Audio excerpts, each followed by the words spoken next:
Ang ating katawan ay mayroong kakayahan na labanan ng mga sakit. Self-healing na kung tawagin. Kailangan lang natin magkaroon ng healthy lifestyle at natural na pamamaraan upang palakasin to. Kung kaya naman, mapapansin natin na bumabalik na rin ang mga tao sa mga natural na pamamaraan. Patuloy na napapatunayan ang kakayahan nitong gawing healthy ang ating pangangatawan. Natural products for natural healing. Importanteng maintindihan ang primary causes ng mga health problems para malaman kung paanong maiwasan ang mga ito.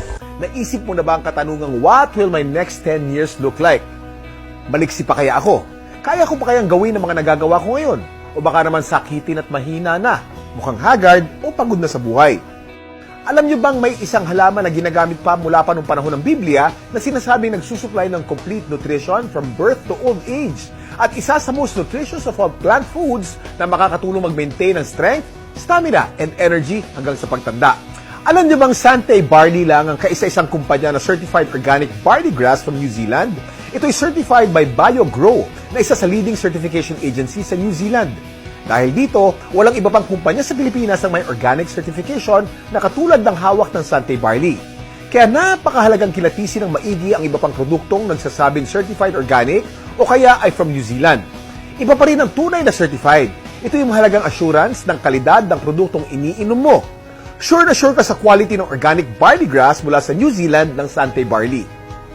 Bakit mahalaga na manggaling to sa New Zealand?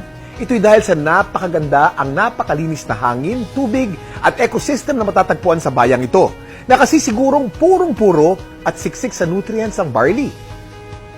At dahil organic at walang bahid ng pesticides o synthetic fertilizers to, sensitibo sa weather conditions ang pag-harvest ng barley. Pinakamaganda at masustansya ang mga sariwang dahon pag ito'y nasa 30 centimeters na ang haba at ang tips lamang nito ang kinukuha kung kailan spring at autumn ang kasalukuyang klima. Ito rin ang nagbibigay ng natural na lasa at kulay sa organic barley grass. So ano bang hinihintay nyo? Simulang palakasin ang iyong kalusugan at pakapalin ang iyong mga bulsa. Kaakibat nyo sa magandang kalusugan at pagnenegosyo. This is Kuya Kim, and I'm on grass.